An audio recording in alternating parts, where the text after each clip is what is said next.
Good morning, everyone.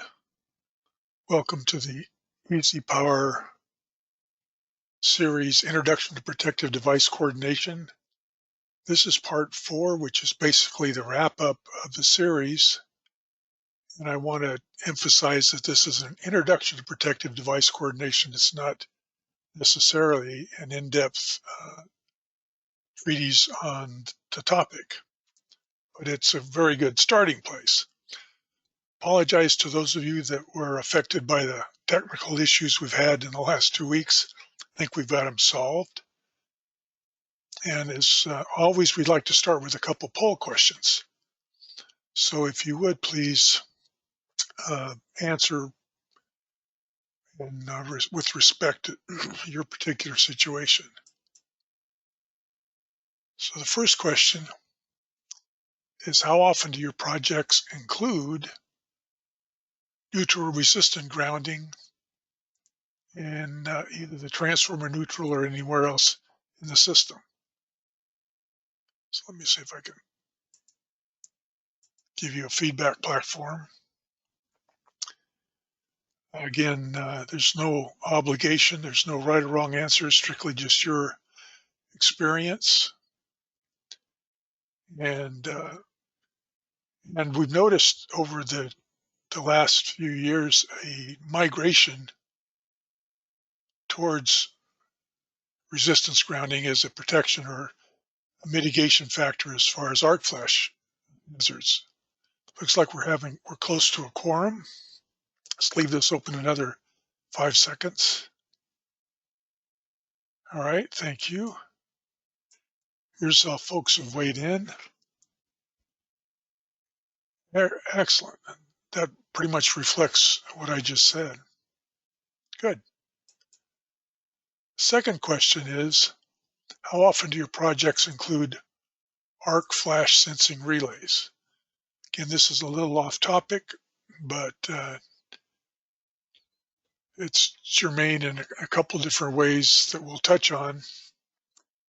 But I just want to gain a little feedback.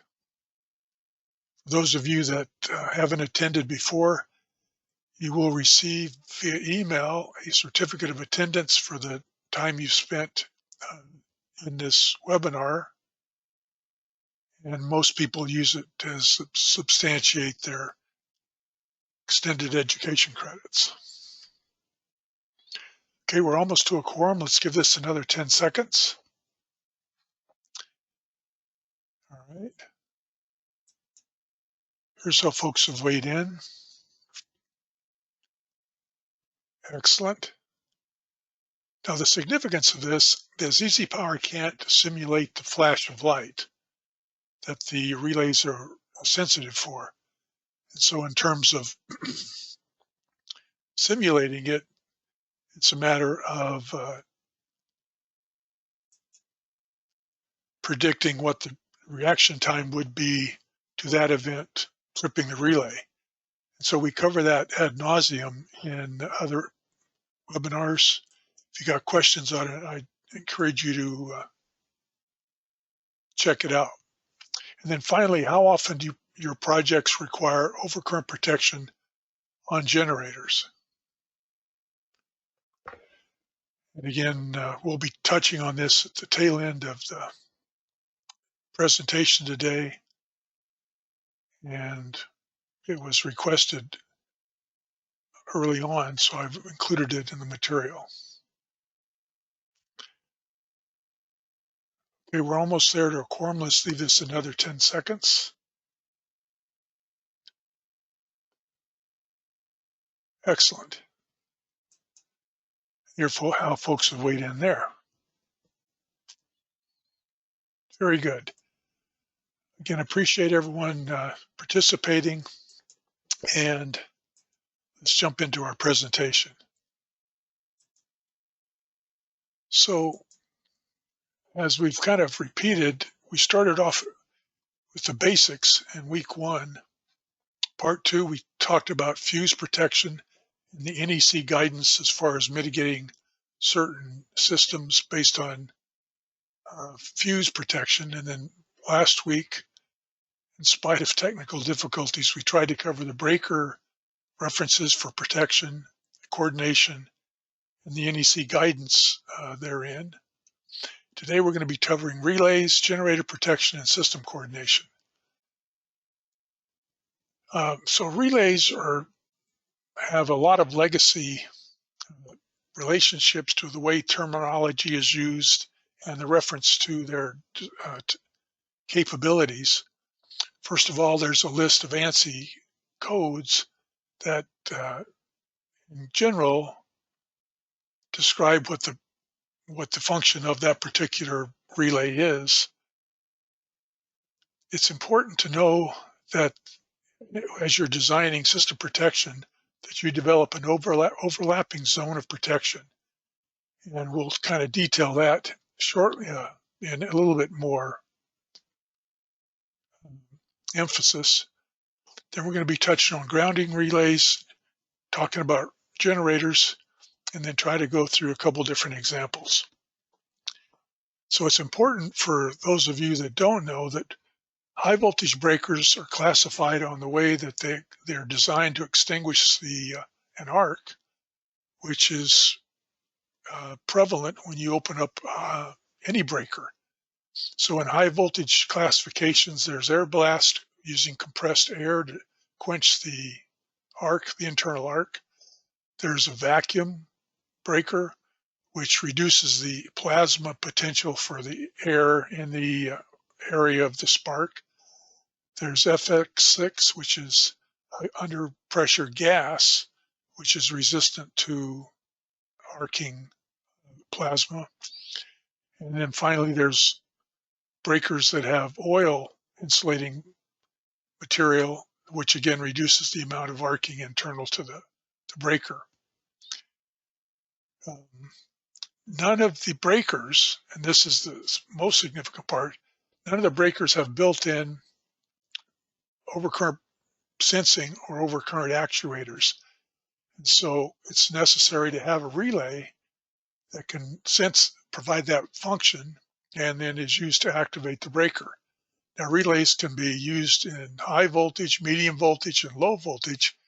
It really depends on the design of the CT and the turns ratio that you're using to sense the current.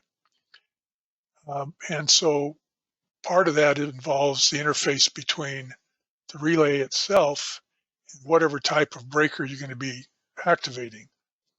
Very frequently, the usual current limit for the relay input will be 5 amps. And so your CT ratio should be selected based upon providing that current as the maximum sensed output for the current range that you're going to be measuring. So in EasyPower, the relay should be modeled on the one line, and the device library has specs on it determining rating and opening time of the breakers themselves. You'll see when you set up a one-line diagram and include high voltage breaker or medium voltage breaker, when you attach a relay to it or insert a relay in the circuit, EasyPower will make some assumptions about which relay is connected to that breaker. And for the most part, it's pretty good at figuring out the nearest breaker to activate. However, to be more specific, as you're setting the relay up, you should be designating what breaker is going to be activated and what CT is being used to sense that particular function. And to that end, having the part number for the breaker itself is relatively important, even though if you left it blank, EasyPower would come up with a default opening time. It may or may not be characteristic of the actual breaker that you're installing. So it's important when you're modeling the system to again use auto calculate with the part number, and these parameters will then be used by EasyPower for plotting the reaction of that breaker. Now, in the TCC plot, the breaker opening time is not included. But in fault clearing time, when we're talking about short circuit analysis and arc flash, that time is included. And if I haven't set up the breaker type in when I modeled the breaker in EasyPower, I may have an incorrect calculation when it comes time to do arc flash results. So again, you can see this when you use the arrange for arc flash spreadsheet, and over here, but the trip time on the bottom right center of the screen, this is the reaction time of the relay based upon being sensitive to the current in the CT. Then the opening time comes from that designation for the breaker that's being used. And again, there's a default setting in EasyPower that will be used in this case if you haven't modeled the breaker correctly. And that's why I encourage folks to indeed model the breaker correctly so that that opening time can be accurate. Okay, just a word to the wise because it'll come up and bite you. So protective relays originally were electromechanical devices. Now in today's market, they're almost always digital, based around a microprocessor design. But there's still a lot of legacy terminology. And so we're going to focus on overcurrent protection primarily for use in this discussion. In the electromechanical days, each element or each relay was a single function. And so you would have, for a three-phase system, you might have several different relays involved in a design, one for each phase, and then multiple functions needed to have additional relays. They were usually self-powered, and they required calibration and testing. They had limited flexibility. They only had one output, and there was no data logging capability in those days. Today, there are multifunction relays that accommodate multiple analysis methods.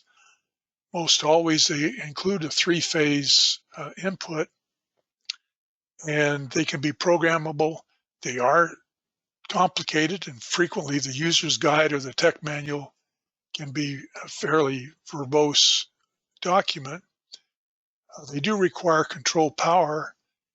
One downside is that if you put too many eggs in one basket, you could be fooling yourself or putting yourself down the garden path. So it's a good idea to have a backup either in the control voltage or in the relay itself.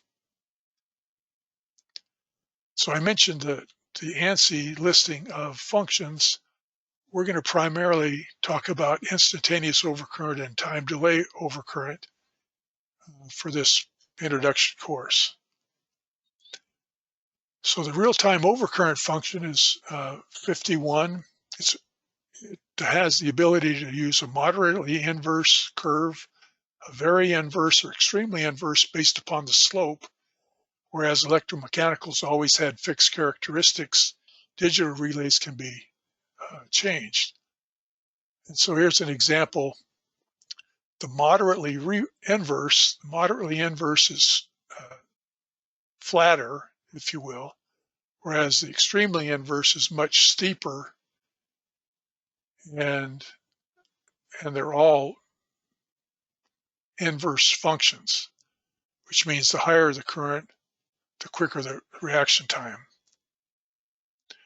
Likewise, a typical relay has two key settings: a pickup tab, which is the little tick mark up here at the top of the curve that is used to set the minimum current level that the relay will respond to.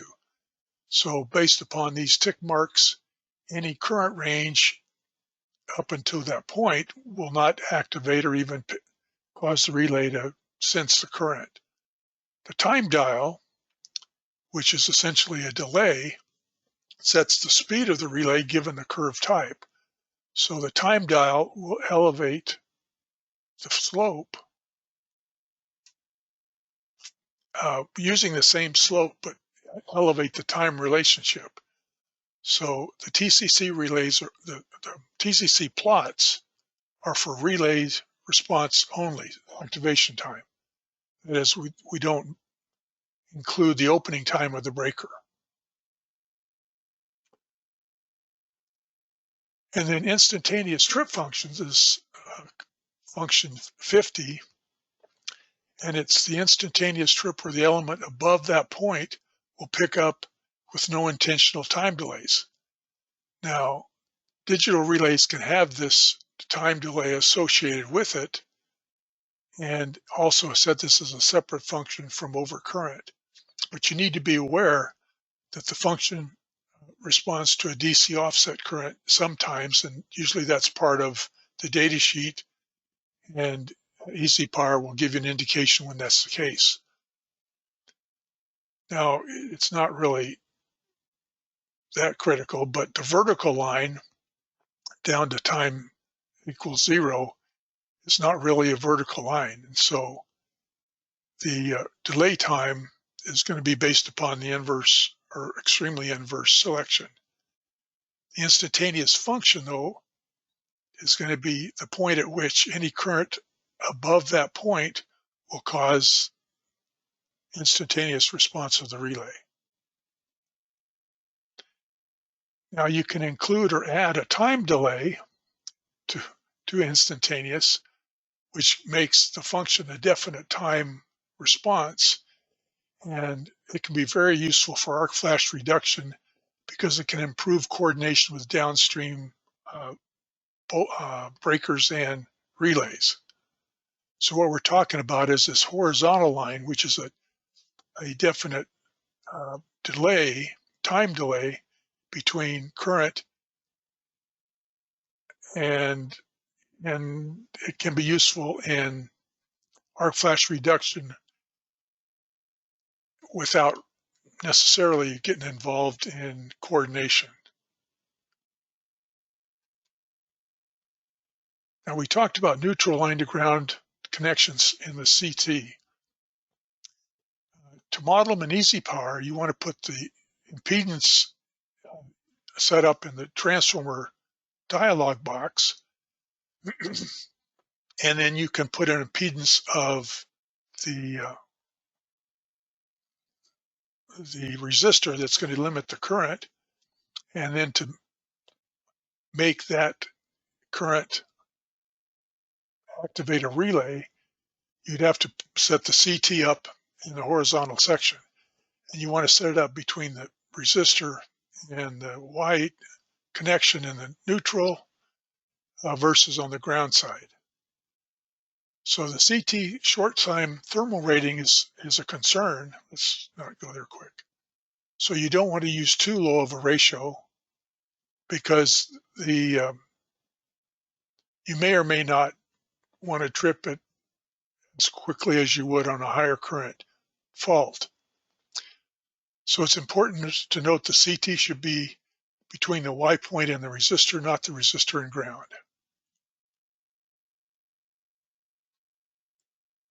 So there's some confusion a bit over the designation between ground fault and neutral fault. The ground overcurrent functions are denoted with an N or a G suffix. So if we're talking about 51G or 51N, there's essentially the same type of sensing or same type of fault.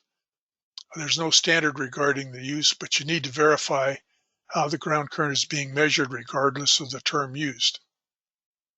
And what I mean by that, if you put a phase, well, on the type of CT, if you're using a zero sequence CT, then you're measuring ground current. If you're using a phase current CT to measure ground current, then it's still ground current.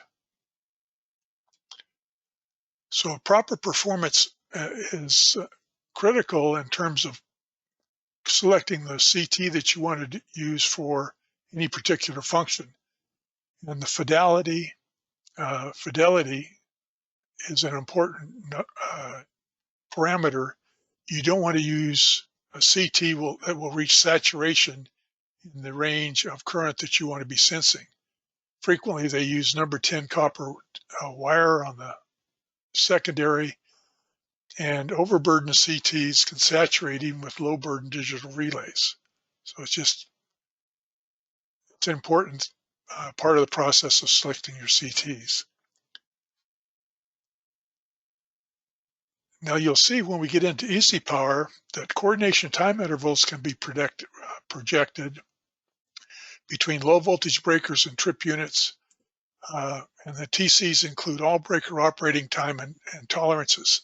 So this is where the fact that the opening time on the relay high voltage breaker will only be a nominal operation time, and so you need to include some or expect some separation traditionally between the relay curves and the breaker curves. So that can be anywhere from a quarter of a second to a half a second. So again, the coordination time interval accounts for the breaker opening time being 2 to 8 cycles, the relay over travel, which is an electromechanical carryover, relay error, CT error, and lockout relay operating time. So again, you need to allow that margin when you're looking at the coordination time interval. To kind of repeat, increasing system reliability using selective coordination often means slowing down the reaction time of upstream overcurrent protective devices to allow downstream devices to trip. And with motor loads, coordination starts at the bottom of the system, such that the last breaker or fuse protects the load, and then each level up in the one line is set to operate slower than the one downstream. So transformers, when we're talking about transformer protection, it starts with the high side and then work your way down. And so you need to try where those two meet is where the magic is, or the time is invested in making sure that you can coordinate the upper part of the system and the lower part of the system. Now, typically, instantaneous trip is applicable in only 2 places. And so you should be aware of the downside potential of using instantaneous trip in the center of the system. And those 2 places are the substation primary current, because we can tell with a fair amount of certainty what the maximum current into the transformer will be with a worst case fault on the secondary. And at that point, we can set an instantaneous trip on the primary protection and protect the whole system and the transformer. Then likewise at the load, the last device protecting the load, we know what the current that would cause damage to the motor or the downstream load. And so we might want to have instantaneous protection for that first tripping device. Anything upstream of that, you can have potential for miscoordination or erroneous tripping when you didn't really expect it. So the key points in transformer protection include understanding what the full load current is, and you want to set your primary protection between full load current plus or minus plus 10% and the NEC max times full load current from the table. Through fault, potentially we're only anticipating sensing through faults to the transformer itself, and then be aware of the plot or the TCC section that represents mechanical damage to the transformer. And then the max fault current in the primary due to fault downstream, again, is where we would set the instantaneous trip. So let's kind of bring in the background for these statements. This is an excerpt from the NEC max setting for transformer overcurrent protection. I think it's table 450/3A, and it gives us the ability to look at primary systems over 1,000 volts and a category based upon the impedance ratio with crossover at plus or minus 6% versus greater than 6%. And so what I'm going to do when we get into the next section is show where if I have a primary of over 1,000 volts, breaker and relay fall into the same category. We're going to use a transformer with greater than 6% Z, so we're having a max protection of 400% times full load current. And on the secondary side, because it's over 1,000 volts, we're going to be limiting our protection or maximum protection at 250%. So again, for transformers primarily, we're talking about a very inverse curve, and we're going to look at setting up overload zones or zones of protection. First of all, our transformer protection, then the next level of downstream transformer secondary. In some cases, that includes primary protection of downstream transformers, and then subzones, which include load protection and transformer protection, and those can be just coordinated individually. So those of you that have EasyPower, I'm going to be using protection 1 as the example, and here's some of the prep work that I've done. The transformer overcurrent relay, we're talking about 115 kW or kV to a 13 kV transformer with an 8% Z ratio. The maximum primary current is 150 amps at full load. According to the NEC, we can set the max setting then for overcurrent protection at 4 times that, or 600 amps. On the secondary, the max load current, full load current is 1250. Because this is over 1,000 volts, the max current setting should be limited to 250% of full load current. And then once we've done that, we've been able to initially set the pickup. Then we adjust the time dial to clear the need in the curve of the transformer. And then with the secondary shorted, we can talk about instantaneous trip and the like. So let's see if we can get into this. So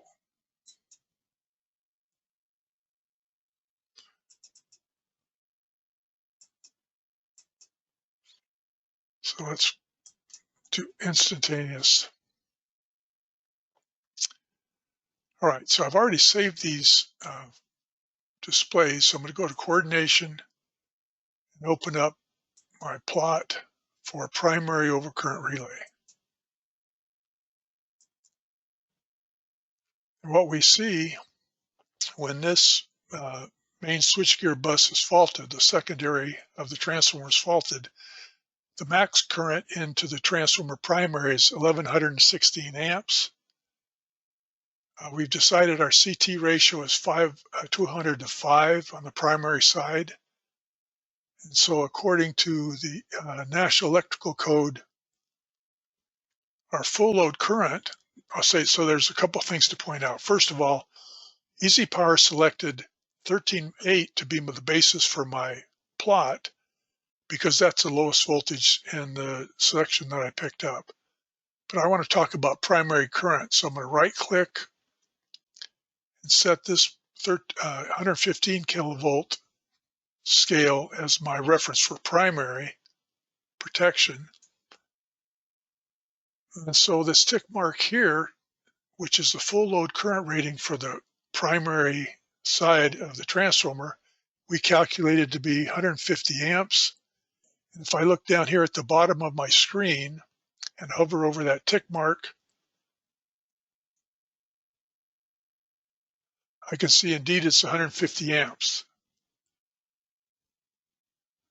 The tick mark for R18, which is primary protection for the transformer, is this little green plot, and I can left click and drag it to change the sensitivity of the relay. When I get to a point, and so here I've only set it to 162 amps, and that may not be good enough. And the limit is based upon the range that I set in the relay. So again, the relay is a GE IAC 53. We've designated the CT that's being utilized and the high voltage breaker that's being activated. Then we're going to go to the settings. We just focus on overcurrent protection. This tap setting restricts how much I can adjust. So let's set it higher level. And for grins, let's set this at 600.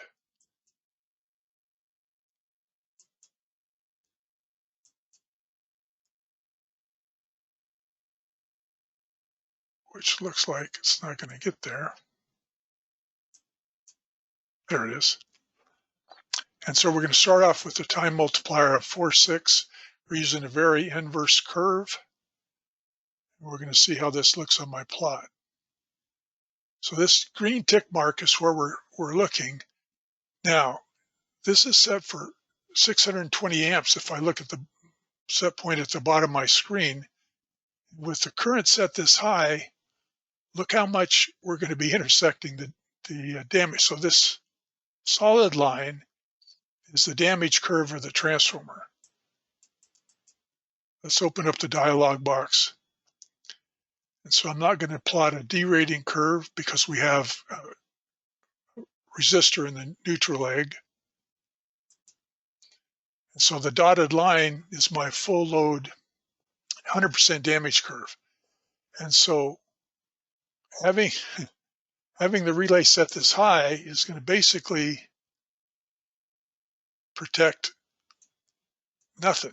I mean, it's going to be in line with the 100% damage curve. So that's not what I want to do. I want to have my pickup, presumably, you notice in my knee in the curve, I have the frequent fault curve down here. So I want to have clearance, make sure I'm covering that part of the curve at a very minimum. And then I can arrange the time dial accordingly. And if I move this back a little bit more,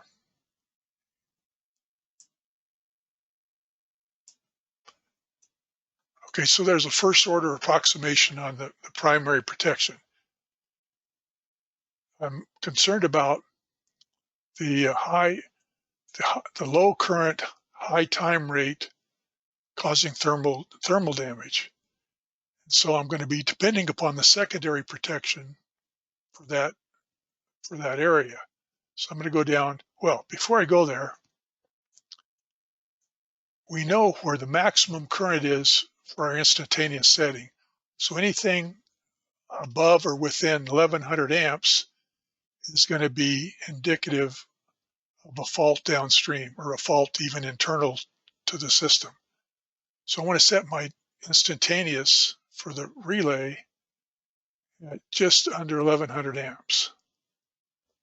So if we come down here and look at our settings, we started off with it disabled just so we could not worry about it. Now let's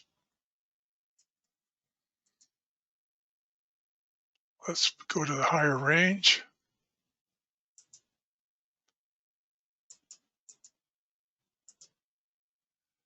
Okay, so there's 1400.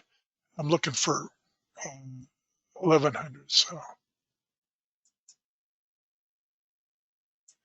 now, if I were using the manual for the relay, I could calculate this relationship. What I want to do is see where it falls into my graph. The reason it's not showing up is that I'm clipping the curve at momentary current. So I'm going to take clipping off. Now I can see my setting for the instantaneous the main point I want to clear is the inrush designation. And if I hover over this and left click and drag, I can see down here on my coordinates that that's 1116 amps. So I'm going to set it a smidgen below that. So now I've got protection for my transformer in a worst case fault, and I'm clear of the inrush. So now let's go back and do the secondary. Set this as the reference point.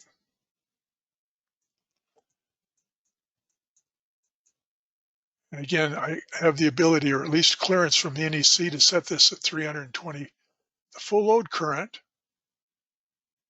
is if I look at the bottom of the screen, calculated to be 1250 amps, which matches my hand calculation. And so I can take this up to 250 times,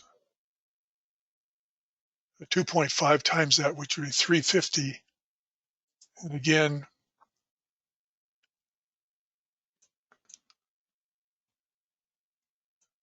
I'm got two problems going on. First of all,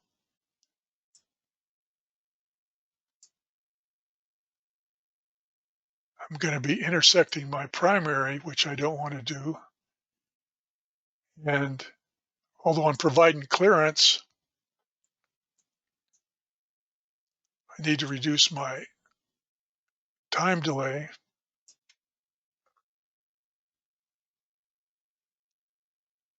So at this point, I have protection for the transformer secondary, protection for the primary, and some measure of coordination as long as it doesn't get above my downstream fault. So with that, I'm going to go back and clip this momentary. So this, again, is not an exhaustive explanation, but it gives you some kind of starting point for doing primary coordination. All right, now with that in place, I set my downstream system accordingly. So if we're worried about this large motor load and protection for the transformer, the step-down transformer to get to the motor. Primary current's spec'd at 54 amps, so 6 times that is 323. Secondary maximum is 1549. 125% of that is going to be just under 2000 amps. So again, let's see how this. And the point I'd like to make is that, well, let's go back and look at our load calculation first. So I'm going to close and let's save it. And then go to our motor.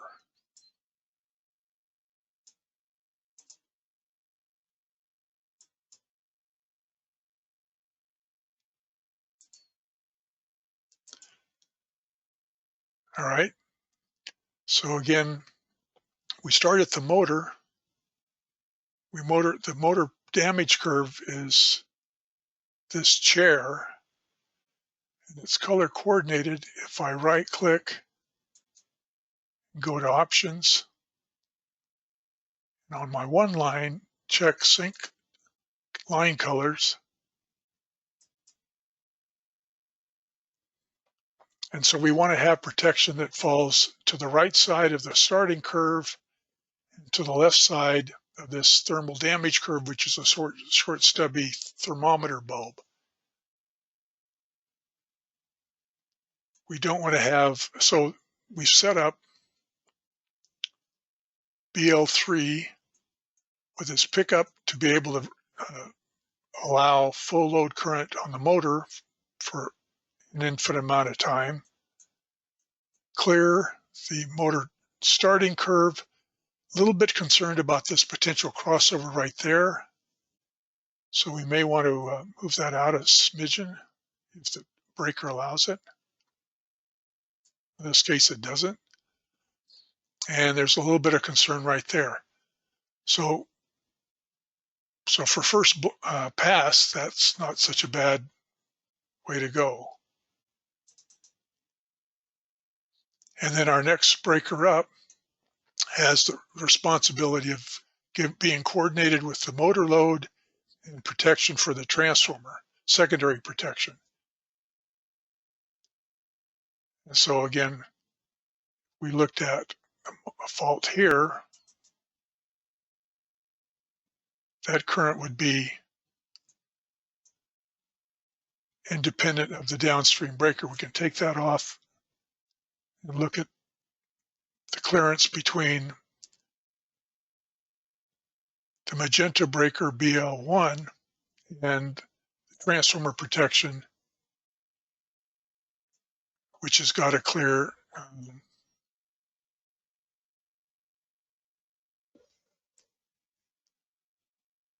310 amps or 1250 amps for a 250 horsepower motor. Okay. So you get the idea. So now that we've got the motors coordinated and the transformer coordinated, I think it's a good exercise to prove to yourself that if you coordinate for the largest load on a downstream motor, then other loads on that same feeder system will be coordinated. So what I've done is coordinate for this large motor and prove that, in fact, this will be coordinated as a result with the other devices in line. Now, a few words on neutral resistant grounding. Neutral resistant grounding does limit the fault current of a ground fault, so it provides better protection against arc flash since single line to ground is the most common fault in the industry, and the lower current prevents single line fault to migrate to a three-phase arc. Now, it doesn't provide protection for a three-phase arc initially, but it does prevent a single phase to ground migration to three phases. It does increase personnel safety because now faulting, a very common fault, can be limited in a current that can be injurious to personnel. Likewise, that low current sensing makes it easier to locate the first ground fault, whereas if I had high phase current and ground current sensing, the system goes down before I can necessarily determine where that fault occurred. And having a neutral ground gives me the ability to coordinate protective devices with settings on individual relays. And it allows me to operate with a single ground or a small number of grounds if I need to in the system. So let's see if I have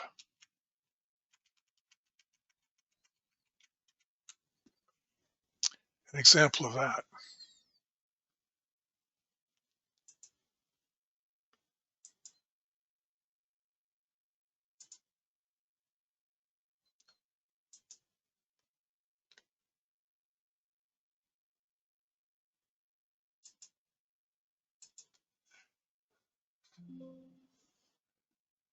And so I didn't fully spec out relay 10s, but I think I'm only looking at a single line to ground fault.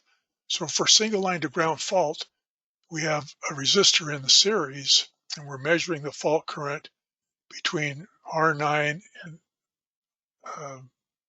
R10.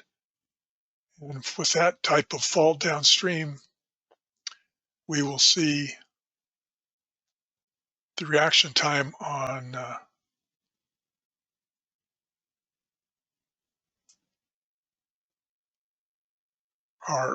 R9 to be here. And because I didn't I guess I didn't set it up on this device. It's not showing up. Let's see what happened.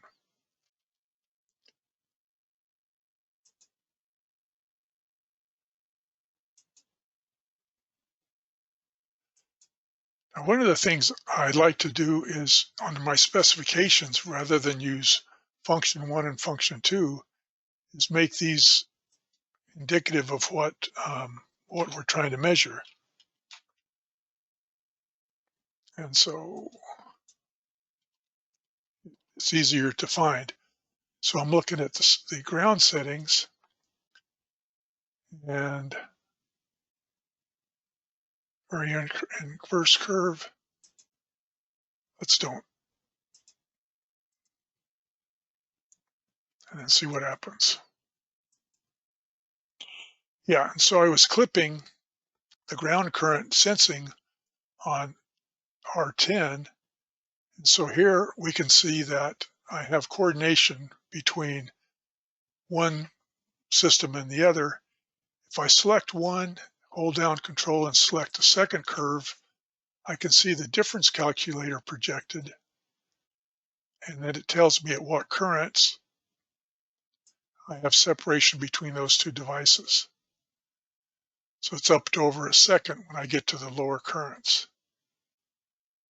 And again, those can be adjusted like we did before, based upon what I know about my system.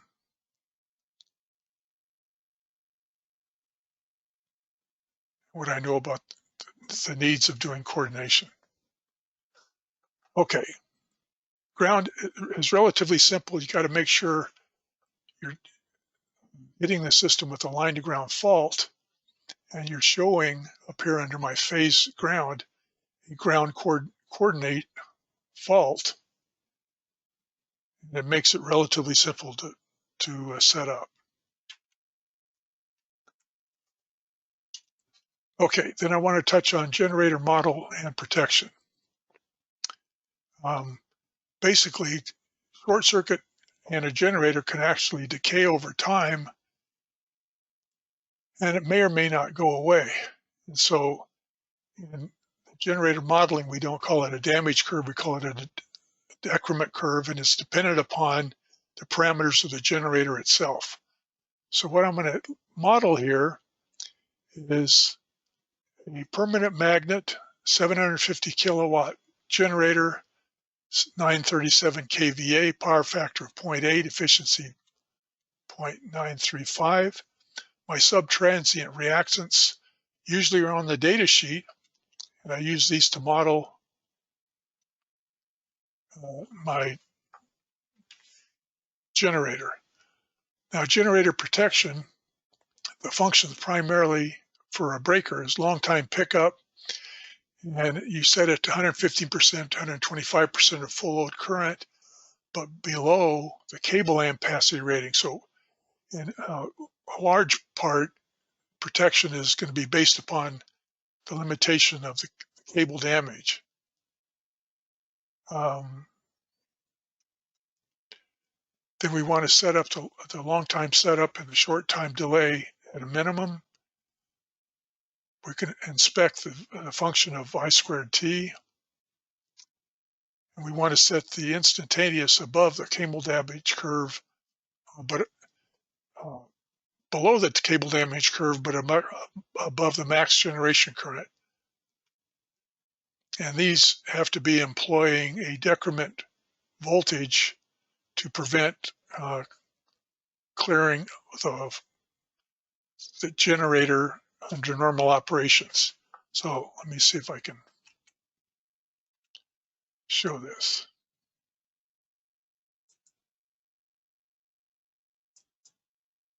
It's not all that complicated as long as you recognize a few.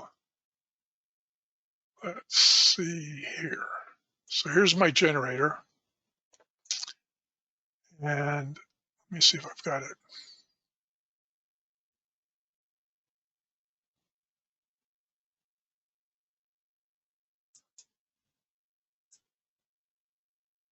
So I'm going to use this breakers, my generator protection probably ought to be up here, but when the generator is activated, this is a device that's in place.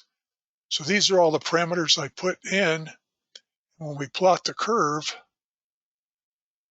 it looks something like this. So what we're going to do is fault the downstream bus. Well, let's just identify the keystone parts of the display. So this is the decrement curve of the transformer, of the generator. And so if my voltage is normal, then the maximum current that the generator will put out, or the minimum current that it'll put out, is indicated by this vertical line. The damage point for the generator is going to be this slope line, which intersects the maximum or 100% load current. So for my breaker, I need to set it between the maximum production and maximum output of the generator and the damage curve. And then for the lower end, I want to make sure I'm protecting my cables, and so I can produce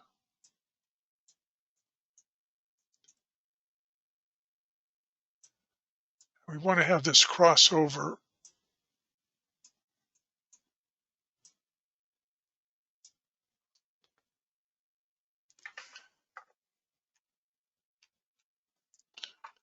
I want to undo what I just did.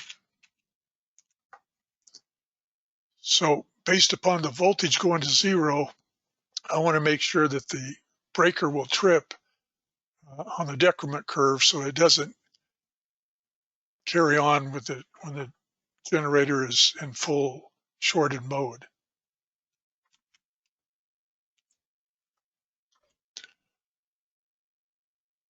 Okay, so again, there's a very good webinar video on generator protection that's worth checking out if you have questions about medium voltage generator protection, which is a little bit different than the low voltage. Okay, real quick on arc sensing relays, differential relays. They're both, as I mentioned, fault conditions that can't be simulated in EasyPower. So when we do a modeling of the responsive time to that particular function, we show in the characteristics of the downstream bus what that will result in. So when this bus faults, I can have a response from the relay 18 under overcurrent protection or arc sensing protection, and then the response time based upon the opening time and the trip time when it's current simulated, or my total arc time whenever I'm responding to an arc sense trigger. So this is a function of the arc flash hazard tab for the bus itself, which we've gone over ad nauseum.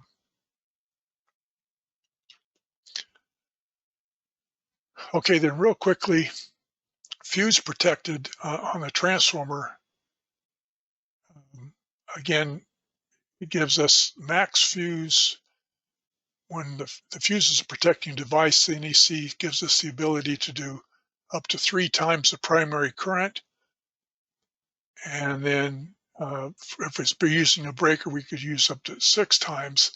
And again, it's going to be based upon prevented damage, not on optimum coordination.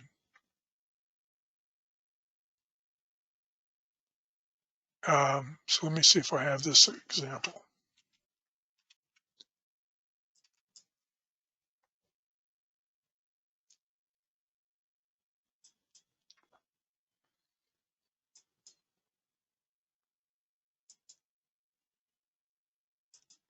And this will be the last example we do.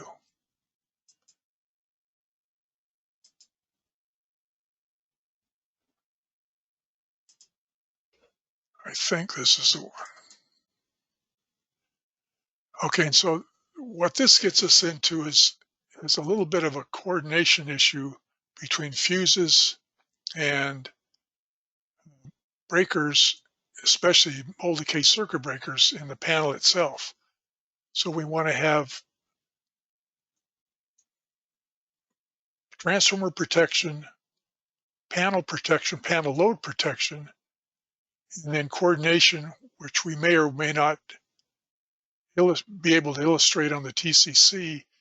And this difference would come down to what the manufacturer tells us the coordination possibilities between the main and the panel and the load for that particular breaker.